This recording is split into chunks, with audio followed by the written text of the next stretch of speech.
encauzamientos de criminales. Pero en ese momento yo no sabía todavía que dentro del gobierno de Estados Unidos, en el Departamento de Justicia, ya los estaban tratando como cárteles.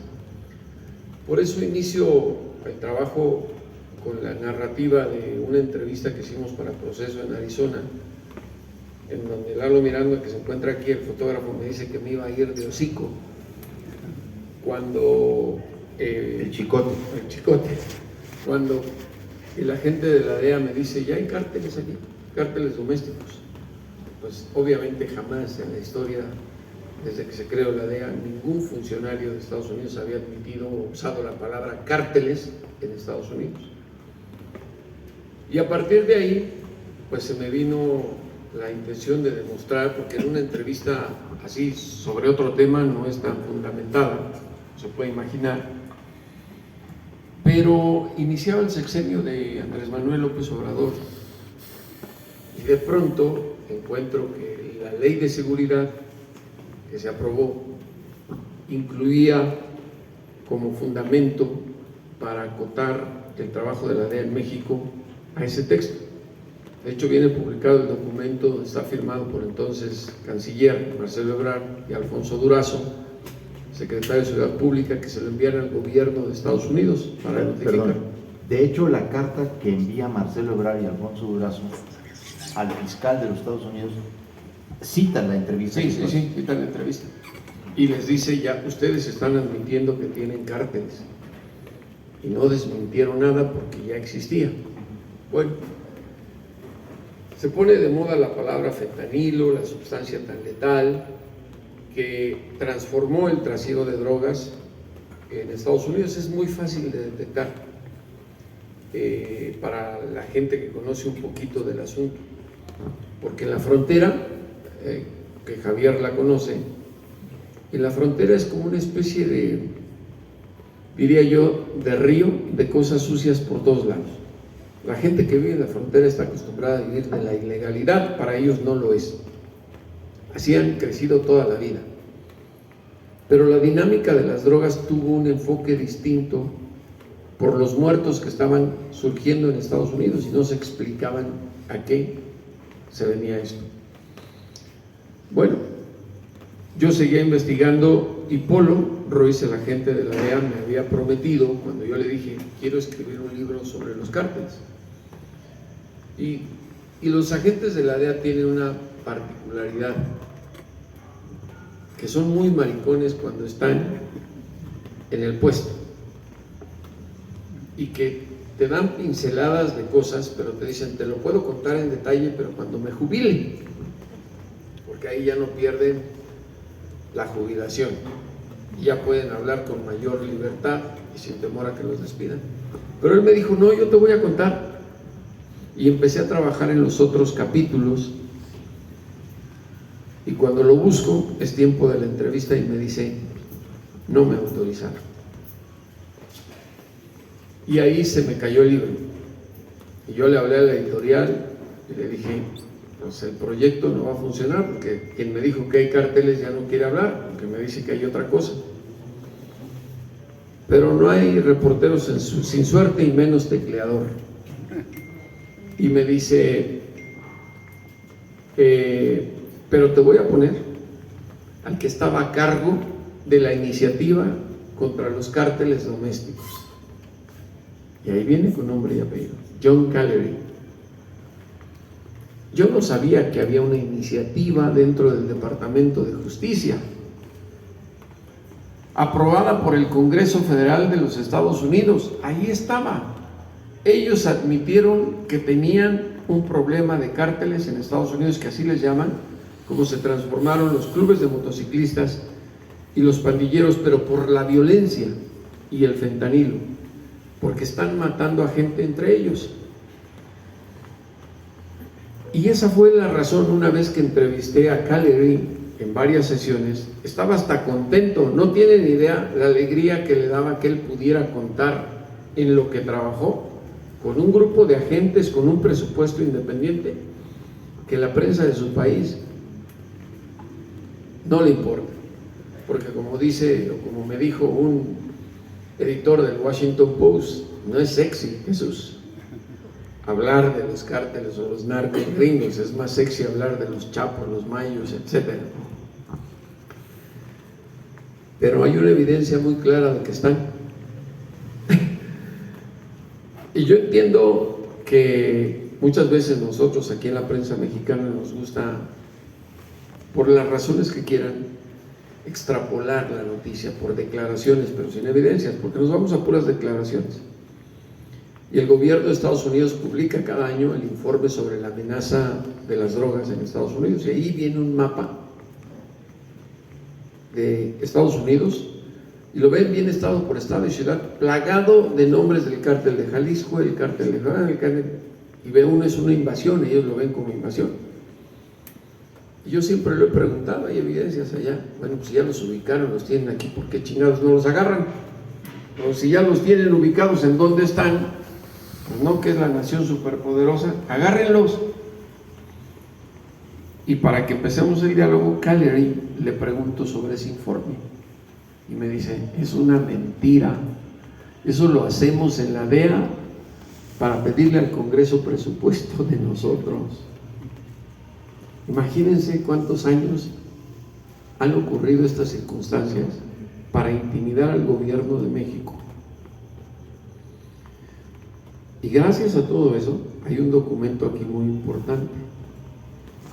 El gobierno mexicano le pide al de Estados Unidos por primera vez que le entregue la lista de los nombres de los cárteles de su país. Y le responden de una manera vaga, pero le dan a conocer nombres. Y en una parte del mismo documento les dicen grupos violentos y en otra les dicen cárteles. Hasta en eso se equivocaron. ¿Por qué? Porque en su momento el gobierno mexicano, en base a esto, no sé si lo van a seguir haciendo, no lo van a hacer, pero instaron a que iban a solicitar extradiciones de narcos gringos a México. Y ojalá lo hicieran nada más por el tema mediático. Pues no se los va a entregar a Estados Unidos, obviamente, pero eso ya los frena un poquito, por lo menos de boca, tanto como lo hace Trump. Les llaman grupos violentos de manera oficial en las discusiones en el Congreso, porque no les quieren decir cárteles, y lo explica el propio Jack Riley, quien fue administrador interino de la DEA, y que a él se le vino la idea a esto, para evitar darse un balazo en el pie. La semana pasada, y esto lo dije en el Senado con la intención de que entendieran que deben leer bien lo que dicen los gringos y no responder a lo idiota a lo que dice Trump. Trump dijo que los políticos mexicanos y los funcionarios están aterrados, más o menos fue lo que dijo, ¿no?, por los narcos. Y después de eso dice una frase muy importante: nosotros aquí estamos combatiendo a los grupos violentos. Dijo grupos violentos, se refiere a los cárteles domésticos. Ahora, muy importante para recuperar un poco todo el desarrollo del libro, es que el libro aporta una definición respecto a lo que son los cárteles gringos. Textualmente dice: son la comunión criminal de pandilleros con otro tipo de delincuentes que también por años fueron empleados de todos los cárteles mexicanos sin tener lealtad a ninguno, como los clubes de motociclistas que tienen franquicias en todos los rincones de Estados Unidos. Esto es, la droga en Estados Unidos se distribuye y vende a través de las pandillas, las cuales tienen un control territorial que abarca entre 3 y 4 cuadras. Poco a poco estos grupos han ido quitando el control a los cárteles mexicanos, en mucho amparados por un sistema de justicia que es mucho más laxo con ellos. De hecho, el libro tiene un capítulo muy importante donde se documentan asuntos y casos de los cárteles domésticos y cómo son tratados por la justicia norteamericana. Un capítulo que se llama "A los cárteles gringos con pétalos de rosa". ¿Cómo es que las pandillas y los clubes de motociclistas se convierten en estos cárteles? Desde que el gobierno estadounidense empezó a poner mucho énfasis en dar castigos ejemplares, según ellos, a raíz de que obtuvieron la extradición de Joaquín El Chapo Guzmán Loera, ahí creo que fue cuando se vino abajo la cortina de humo que la DEA había puesto. Recordarán ustedes que siempre dijo que el Chapo era el criminal más violento, el más peligroso, el más millonario, y planteaban en su lenguaje o daban la idea de que si lo detenían se acababa el cártel de Sinaloa. Eso entendíamos, ¿no? Pues andaban por el Chapo detrás de todos lados. Se llega el momento, está ya extraditado, lo enjuician, lo sentencian, y mientras estaba el juicio daban testimonios y volvían a decir: el cártel de Sinaloa está más fuerte que nunca. Y yo me acuerdo que en las audiencias con David Brooks, el corresponsal de La Jornada, yo me reía de los agentes de la DEA, que los conozco. Digo, ¿quién los entiende, cabrones? Aquí tienen al que ustedes según era y no que ahora está más fuerte. Bueno, ¿qué ocurrió? Los narcotraficantes, los jefes, no las soldaderas o los soldados, son muy inteligentes. ¿Ustedes creen que se van a arriesgar de que los detengan o se les acaben el negocio yendo a Estados Unidos? Claro que no. Y se dieron cuenta que con el fentanilo, que es tan fácil de trasegar y muy difícil de detectar, y no el fentanilo, pero los opioides, las drogas sintéticas manufacturadas con fentanilo, y también los grupos criminales, las pandillas y los clubes de motociclistas en Estados Unidos dijeron: pues si podemos ganar más dinero, menos riesgo ustedes, menos nosotros. ¿Cómo funcionan ahora? Fácil.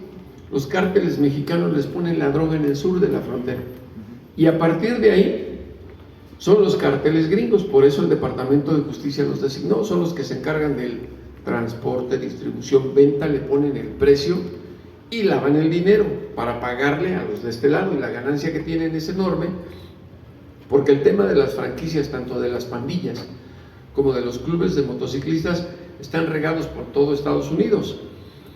Ya desde antes, el mismo cine o la industria del entretenimiento en Estados Unidos nos había dado pinceladas de esto. Hay series sobre los clubes de motociclistas y las pandillas. Una de las más famosas es Los Hijos de la Anarquía, Sons of Anarchy, que son blancos además, metidos en las drogas. Y luego hicieron otra que se llama Los Mayas, con un tono más racial, racistas al fin, porque son mexicanos o de origen mexicano, y hasta les ponen narcotúnels, que eso no existe, pero ya los exponen. Y creo, sinceramente, que estos cárteles son más inteligentes en el momento de mover las drogas que los mexicanos. ¿Por qué? Porque allá no hay un solo capo. En cada franquicia hay un presidente, vicepresidente y así abajo, aunque estén en la misma ciudad, los Hell Angels, los ángeles del infierno, ¿no? En California, no sé, creo que hay 30 y tantas, y ninguna de esas 30 y tantas obedece a un solo jefe, a cada uno. Entre ellos no se pelean, tienen el mismo escudo, se pelean con las otras pandillas. ¿Cómo desmantelar? Agarrando a uno no desmantelas a los otros 31. Si hubiera un solo capo, pues te vas contra él y le das en la torre. Y además es en el estado de California, son 50 estados. Multiplíquenlos por todos los clubes de motociclistas y además los pandilleros, y es por esa la razón que son miles y miles de millones de dólares de los que salen de la venta de las drogas y los que se lavan a través del sistema financiero bajo un precio que coloca el mismo mercado de ellos, y los cárteles mexicanos reciben su lana. Tan es así que hace un año exactamente, pues en mayo, llegó allá sin riesgo. Entonces, en ese micro, macromundo del narcotráfico en Estados Unidos es como se mueve ahora la droga, que hay menos riesgo. Imagínense, hablan el cártel de Jalisco en Estados Unidos. La semana pasada el Departamento de Justicia detuvo unas personas, 3 grandes operadores del cártel de Jalisco Nueva Generación. Y uno que le sabe un poquito a estas cosas, yo leí el comunicado y dije: grandes operadores. Bueno, el problema es nuestra prensa mexicana. así lo titularon, sin contexto, sin analizar. Y luego van a Palacio Nacional y le preguntan a la presidenta y responde cuánta cosa se le pregunta. ¿Y por qué lo digo? Con esto acabo. Porque a mí me pareció un error gravísimo que le respondiera a un abogado de un delincuente. Es un abogado de un delincuente. ¿Cuánta gente dice México es un corrupto? Y si se pone a responderle a cada persona no vamos a acabar las mañaneras. Y es un error. ¿Y eso qué le quita importancia a esta problemática? Reconocer que ellos tienen narcos. Porque si la presidenta le responde a un abogado, ahora imagínense si la presidenta empezara a decir, a ver, sin hacer tantas olas y sin las mañaneras, en las negociaciones bilaterales, a ver, ustedes tienen un problema, ya nos respondieron una vez, explíquenos, porque vamos a solicitar una extradición. Y ahí está. Ahora, el tema, la línea que cruza al libro en la investigación sobre cómo operan y cómo se han transformado las organizaciones criminales en cárteles domésticos es el fentanilo. Sí. Porque el fentanilo vino a transformar el mercado de los Estados Unidos. Primero, lo has dicho muy bien, porque es muy fácil de introducir, de camuflajearse, porque es ahora la droga sintética más adictiva, y también por el precio con el que el fentanilo se vende. Estados Unidos, más que nunca ahora, está reticente a reconocer los cárteles domésticos, porque sería ir en contra de su propia visión y su propio discurso sobre lo que significa Estados Unidos en el mundo, el país con el mayor consumo de drogas en todo el mundo. Das un dato realmente estrujante, lo que a los norteamericanos por sobredosis les ha significado el fentanilo, de un periodo de 5 años, alrededor de 600,000 víctimas por sobredosis de fentanilo. Y reconocer este dato, pues también el libro coloca hasta cierto punto una duda, porque pues hay muchas fuentes, hay un médico, hay un doctor que ha hecho una gran descripción en el libro, hay un interrogatorio que Jesús Esquivel hace al doctor Frisby, que es un especialista en salud, pero sobre todo en este fenómeno, sobre los efectos tan desastrosos del fentanilo, pero también sobre algunos de los mitos del fentanilo. Sin embargo, una de las cosas que él pone en duda es que incluso esta cifra de 600,000 víctimas de sobredosis pues sea la cifra real. Incluso se puede calcular que es el doble o triple. Porque el dato que más se conoce y el que manejan los CDCs en Estados Unidos son 320 personas diarias que mueren por sobredosis. Ahorita menos. Y ahorita menos. Ahora, doy el dato del fentanilo porque es la línea que cruza, pero es también uno de los grandes errores de la política de control en materia de medicamentos de los Estados Unidos. ¿Por qué el fentanilo llega a tener ese nivel de consumo en los Estados Unidos? Creo que el libro es muy interesante al revelar esa parte que permitió que muy rápidamente saliera de las farmacéuticas y se fuera a las calles. Sí. Porque aquí hay una circunstancia muy interesante.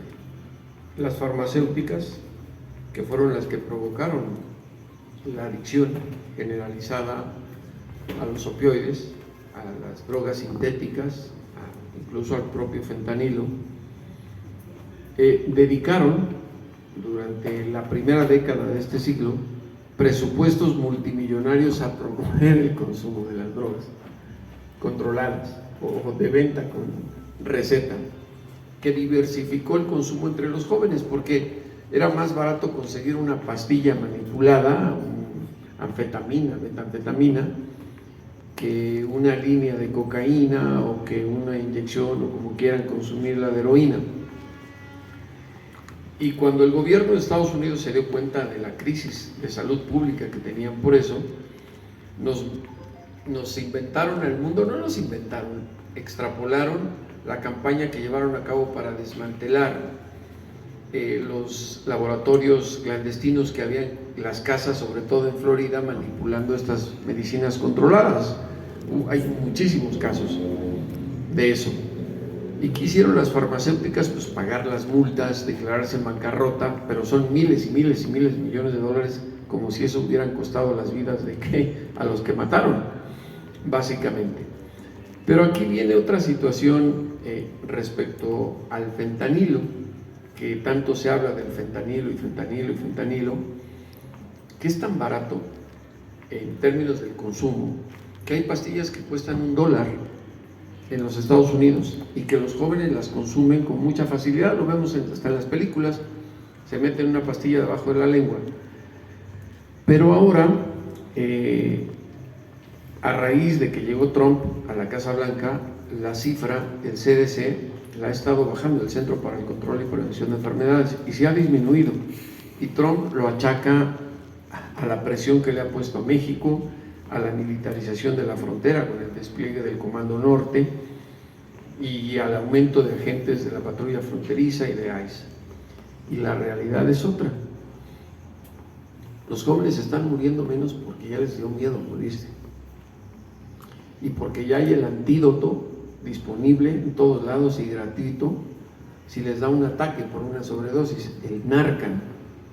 Ya no me dio tiempo porque es muy difícil, o por lo menos para mí, a mi edad, acercarme a los jóvenes y que me tengan la confianza de decirme: ustedes consuman drogas y que llevan, pero ya llevan, se van de fiesta, llevan sus pastillas y llevan su Narcan, por si les llega a dar un ataque no se mueren. Pero eso no disminuye la drogadicción. Me parece que es un ejemplo de que están aferrados a drogarse más que a disminuir. Y ahora hay un asunto importante respecto a los muertos que lo tocó Javier. ¿Por qué calculan los especialistas, y ni siquiera tan solo los especialistas, que hay más muertos, el doble o el triple? Porque cuando se muere alguien en una familia, a nadie le gusta decir que su hijo se murió por ser un drogadicto. Lo que provoca un ataque con drogas sintéticas manufacturadas con fentanilo es un paro cardíaco, un paro respiratorio. Y prefieren ponerle de qué causa del fallecimiento, paro respiratorio. La mamá, y se entiende. Por eso los números no son exactos.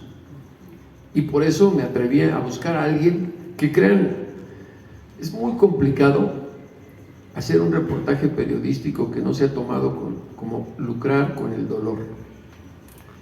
Y conseguí a una señora afroamericana que narra, y de verdad ese capítulo está palabra por palabra, cómo se le murió su hijo en su casa de 17 años a causa de una sobredosis, estando ella al lado. Y dice: a mi hijo, es que a mi hijo no lo mataron los mexicanos. Y además me dice y me explica la causa y me da una copia del acta de defunción de Bryce. Ahí está. El penúltimo capítulo, a Bryce no lo mataron los narcos mexicanos, es esta extraordinaria entrevista, muy cuidadosa entrevista, de una ética profesional realmente reconocible, porque en el centro de un interrogatorio se coloca la pregunta de: le voy a hacer una pregunta a Kimberly Douglas, la madre de Bryce, que fue quien murió por una sobredosis de fentanilo. Le dice: le voy a hacer una pregunta, pero usted sabe si me la responde o no. No hay ningún problema, pero se la tengo que hacer, porque después de haber platicado de la historia de su hijo, del barrio en el que se desenvolvían, le hace la pregunta concreta: ¿cómo murió Bryce en su casa, estando usted ahí, ¿no? Y el relato es profundamente conmovedor, desgarrador, pero también de un dramatismo de lo que significa el efecto mortal y letal del fentanilo en minutos. ¿Por qué? Porque estaba ella dentro de la casa, estaba contigua a una habitación. Y además tenía Narcan en su casa. Y la angustia y desesperación por salvar a su hijo, nunca lo encontró y lo tenía en la, Se le cayó, cocina. Después lo encuentra. Ahora, hay un capítulo que es también sumamente estrujante, porque al menos no conocemos lo fácil que es fabricar el fentanilo, pero la capacidad de destrucción que esto está teniendo. Este capítulo de qué diablos es el fentanilo, es un descubrimiento a un doctor que ha estudiado el fenómeno, pero que tiene un dato adicional en su biografía profesional. Es un conocedor de la relación México-Estados Unidos. ¿Cómo fue que llegaste a él y cuáles son los efectos más inmediatos del fentanilo, Jesús? Bueno, llegué primero al doctor Frisby durante la pandemia, COVID, porque tengo un podcast que se llama Entre Washington y México, en el cual durante la pandemia, pues, para equilibrar o contrarrestar un poco los argumentos de muchos médicos, se buscaba epidemiólogos, y sobre todo para mi podcast y mi público en español, porque conseguía muchos estadounidenses pero no hablaban español, epidemiólogos. Y en una de esas búsquedas me dijo, pero si ustedes tienen un epidemiólogo fascinante aquí en Estados Unidos, que trabaja en Estados Unidos, y me quedé, ¿mexicano? Sí, el doctor Héctor Frisby, que está en Texas. Y así fue como lo contacté y empezamos a hablar de COVID, y entre esas pláticas me dijo, oye, yo sé lo que haces, el fentanilo, y que me empezó a explicar la diferencia entre opioides y opiáceos, y en fin. ¿Cuál es la diferencia? Pues que los opioides son totalmente sintéticos y manufacturados, que los puede fabricar cualquier persona, pero su efecto es letal. Bueno, hasta en el libro viene la manera de cómo se puede fabricar el fentanilo. Los 3 métodos. Los 3 métodos de cómo se fabrica el fentanilo. Y el efecto del fentanilo, se los voy a describir así porque no los quiero aburrir.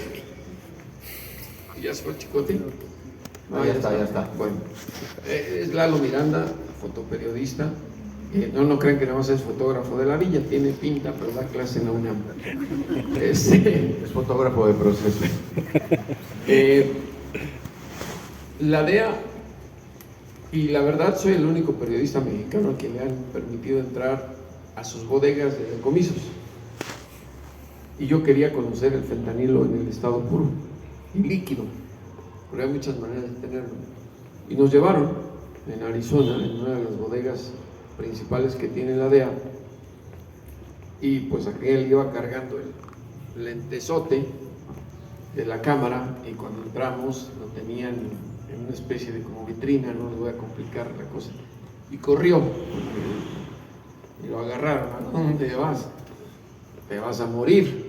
Y cuando vimos cómo estaban vestidos los de la DEA, como parecían astronautas los que estaban ahí, Literalmente, se da uno cuenta de la letalidad. Pero para esto, digo, no los voy a aburrir con lo que empecé a hacer con el New York Times, pero lo que les quiero comentar, que tan es letal, que cuando yo supe del fentanilo, lo supe por un caso específico. Cuando todavía nadie hablaba del fentanilo, esta sustancia llegaba de China, y todos los paquetes de Federal Express que llegan a México, procedentes de China, no llegan directamente a México. No sé ahora, pero en ese tiempo no llegaban a Tennessee, y de Tennessee se mandaban a México. Bueno, pues en todos esos paquetes, y además es extremadamente contaminante el fentanilo. Se contaminó un paquete de una muñeca Barbie, y una niña al sacar la muñeca se murió. solo por aspirarlo.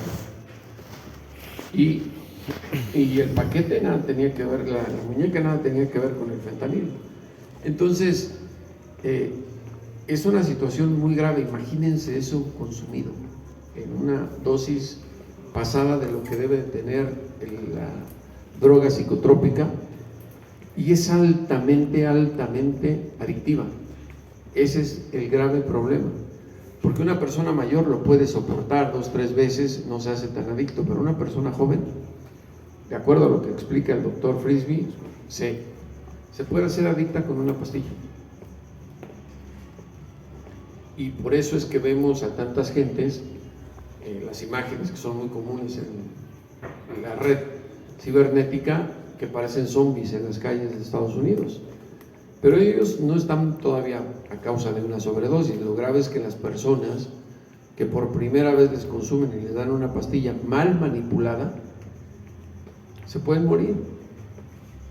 Con una simple pastilla en la primera vez. Entre 20 y 25 minutos, ¿verdad? Sí, es lo que dura sería ataque, ¿no? Lo correcto, es decir. Un ataque respiratorio.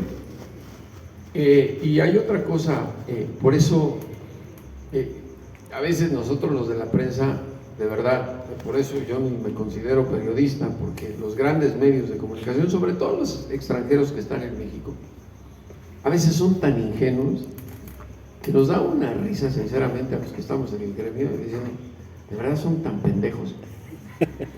¿Se acuerdan del reportaje del New York Times, el famoso narcolaboratorio? Yo sí, que le sé un poquito el tema del fentanilo, por eso me reía. Produciendo fentanilo, hasta una chela tenían ahí en la fotografía. O sea, dices, y los narcos mexicanos están acostumbrados a darles narcotours a los extranjeros. Un sicario, te vamos a enseñar un sicario, que ahí está el cabrón jalando el cuerpo. No, sí, un sicario. Por aquí pasa, aquí hizo del baño el Chapo, cabrón, hasta donde va al baño, ¿no? O sea, todo eso está orquestado para los gringos, para los medios gringos. Y se la comen completita, perdón. Entonces, ¿por qué no lo hacen con los medios mexicanos? Pues porque sabemos más o menos por dónde masca la iguana. Y ese fentanilo es un fenómeno, ahorita nos podemos reír de la manera que lo estoy abordando, pero multipliquen cuando llegó al tope más alto, 346 personas, las legales registradas, cada 24 horas. Multiplíquenlo por 365. Demasiados muertos. Demasiados muertos. ¿Y qué ha hecho el gobierno? Culpar a otros grupos y hacerse las víctimas y ponernos aranceles condicionados a eso. Incluso hay un tema que tiene que ver con esta amenaza de Trump y siempre voltear a culpar a México y a los cárteles mexicanos de esta tragedia que ha significado para ellos el fentanilo. Pero tienen dolencias propias muy fuertes. Un tema muy importante que aborda el libro, que es un aspecto relevante, es el papel que juegan las remesas.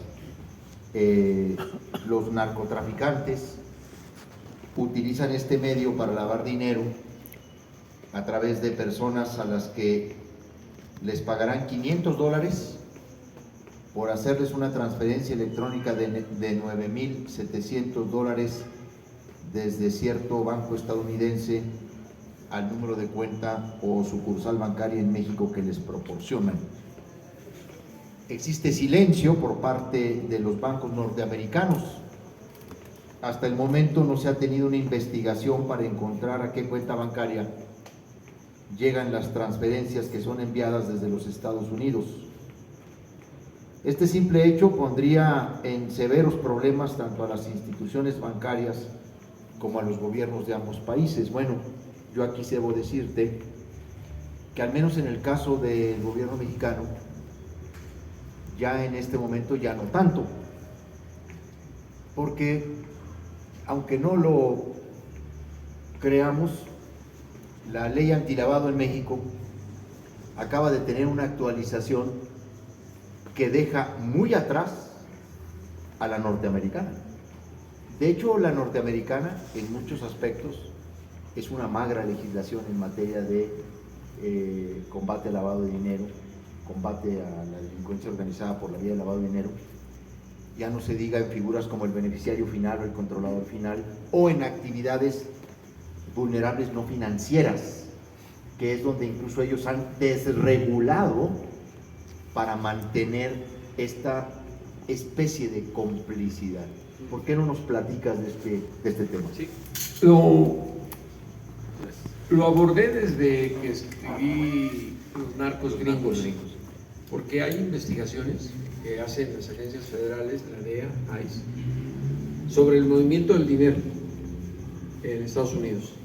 Pero son investigaciones muy pequeñas que no llegan a nada. Lo que tratan de descubrir ellos es encontrar a quién recluta a la gente que va y deposita el dinero. ¿Por qué? Para transferir, o lo que permiten las instituciones financieras y bancarias de Estados Unidos para las transferencias. Y nomás voy a hablar de México, porque el país más grande receptor de remesas de Estados Unidos es India, no México. Le permiten a uno, a cualquier persona, sea residente, legal, documentado, lo que sea, por eso son el tema de las remesas, donde lo manejan humanamente por los trabajadores, hasta $10,000, sin preguntarle el origen del dinero, y no está limitado a una transferencia. $10,000 en una sucursal bancaria, pero puede ir a la de la esquina, a la otra, y hacer otros 10,000, y a la de atrás otros 10,000, y si le da tiempo, pues hasta $100,000 en un día, sin que le pregunten de dónde salió el dinero. ¿Ustedes creen que los narcos iban a perder esa gran oportunidad de mover el dinero en las remesas? Pues claro que no. ¿Y qué hacen? Bueno, yo soy ni siquiera jefe de una agrupación criminal en Estados Unidos, un operador, y los cuento y les digo, a ver, a cada uno les voy a dar $300 y me depositan $7,000, todos tienen nombre diferente, en esa institución bancaria, que lo van a hacer en el tiempo que se lleven, y les doy la misma cantidad si lo hacen en el de la esquina, en el banco competente, y si les da tiempo, pues en el de allá, y si les da tiempo en el de allá. Les estoy hablando de un pedacito. Yo desconozco cuántas instituciones bancarias hay en Estados Unidos, un país de 320 millones de habitantes con un territorio gigante. Por eso las remesas son así de grandes también. Yo no estoy diciendo que en las remesas no hay dinero legítimo, porque una vez lo quise tocar en el gobierno de López Obrador y me salieron que no vas a tocar a los héroes y que las remesas son más limpias que no sé qué, que son rollos, ¿no? Porque es el dinero sucio. Pero para que se den cuenta de la magnitud del dinero, y no lo alcancé a incluir en el libro, le pregunté hace poco a Gerardo Esquivel, quien fue subgobernador del Banco de México, que ellos son los que saben lo de las remesas, ¿cuánto le deja de ganancias y comisiones a los bancos de Estados Unidos e instituciones financieras las remesas cada año? $1,000 millones. 1,000, sin hacer nada. ¿Ustedes creen que van a investigarse a ellos mismos? O decir, el Departamento del Tesoro, tal banco de Estados Unidos está metido en el lavado de dinero, sea directa, de manera indirecta, derrumban a Wall Street, el escandalazo, y ahí empiezan a destapar una cloaca que no van a acabar. Ahí sí descubrirían a los narcos, a los cárteles gringos. No lo van a hacer, y mucho menos con Donald Trump. Y esa red de lavado de dinero es impresionante, y estoy hablando nada más lo legal, porque eso es legal en Estados Unidos. Les acabo de decir que si ustedes depositan $10,000 no les van a preguntar de dónde viene. Ese es el límite, además. Sí, es el límite. Si ya deposita $10,000 y un centavo, le van a preguntar de dónde viene ese dinero. Es hasta de chiste, ¿no? Y se ha mencionado en audiencias del Congreso, en comités, en el Comité de Medios de Arbitrios, por ejemplo, en el Comité de Presupuestos, pero se ha mencionado, no investigado. Es demasiado dinero, demasiado dinero. Y yo estoy hablando de México. En Asia también se producen drogas. Imagínense ese mundo oscuro que hay en las finanzas del crimen organizado y el papel que juegan las instituciones financieras. Son cárteles financieros, pero de cuello blanco. Ahora, el libro aborda también otro tema muy importante. Yo quisiera terminar mi participación para dar pie a preguntas de ustedes, pero me gustaría destacar dos temas que son muy relevantes en esta investigación periodística que ha realizado Jesús Esquivel. Un análisis sobre la ley Patriot. Trump ha amenazado a México con declarar a los cárteles de la droga organizaciones terroristas, pero, y ahí toma mucho sentido el ir a las fuentes directas y no a las interpretaciones que luego hacen los medios de comunicación sobre lo que Trump declara o sobre lo que algunos medios de comunicación de Estados Unidos interpretan, porque a la luz de la ley Patriot pues tiene más implicaciones y consecuencias más delicadas hacia Estados Unidos y hacia el interior de Estados Unidos que hacia propiamente nuestro país. Sí. Hay un análisis muy interesante en una síntesis que se hace de Jesús Esquivel, incluso en donde se resaltan aquellas disposiciones que realmente impedirían a Estados Unidos poder llevar a cabo esa declaración de organizaciones terroristas, porque les significarían a ellos mismos tener pues que sacudir a este sistema financiero norteamericano y sacudir muchas de las estructuras y de las agencias federales de los Estados Unidos. Y luego, muy interesante, manejado como corolario, un informe muy interesante sobre un reporte, más bien, es un reporte con el que termina el libro, propiciado por pues un director, ¿verdad?, de la agencia, de la DEA, sobre las distintas intervenciones de agentes de la DEA en nuestro país, que reportan abusos, excesos, franco-injerencismo e incluso que ocasionaron pues muertes de personas inocentes. Un reporte que es un documento pues verdaderamente novedoso para el conocimiento sobre este fenómeno. Yo te quiero felicitar por este libro, por esta investigación, por esta lupa con el que estás viendo el narcotráfico, los narcotraficantes y los cárteles domésticos en Estados Unidos, Jesús. Sí. Sobre todo porque la designación que hizo Trump, bueno, regreso un poquito a la primera pregunta, el libro se terminó antes de que ganara Trump la presidencia. Tuve que agregar unas páginas justamente cuando las designa como grupos terroristas para explicar lo que está diciendo Javier aquí al lado, porque la ley patriota es clarísima. La crearon en 2001 después de los ataques terroristas a Estados Unidos y la aprobaron así. Y la ley es muy clara: cualquier persona, institución, organización que participe de manera directa o indirecta con el grupo que sea designado terrorista se le considera terrorista y está sujeto al mismo peso de la ley que establece el Acta Patriota. Las instituciones bancarias, sus cárteles que venden la droga, que póngale que él diga, ok, estos son míos, pero no tienen relación con los terroristas mexicanos. ¿A quién le compraron la mercancía? Pues a los terroristas mexicanos. ¿Qué dice tu ley? Que cualquier relación que tengan los convierte inmediatamente en terroristas y están sujetos a la misma aplicación de la ley. Pues obviamente no lo van a hacer, por eso dicen grupos violentos, como dijo Trump la semana. Estamos investigando a nuestros grupos violentos. Si ha hecho cárteles, ya les está diciendo terroristas. No lo va a hacer. Y no lo van. Y es ahí donde yo digo, el gobierno mexicano debería, a ver, tu ley, pues aquí está, dice esto. Digo, obviamente Trump, estamos hablando de que fuera una persona racional, ¿no? En una discusión racional. Pero es clarísimo lo que dice la ley. Otra cosa, no se puede negociar con terroristas.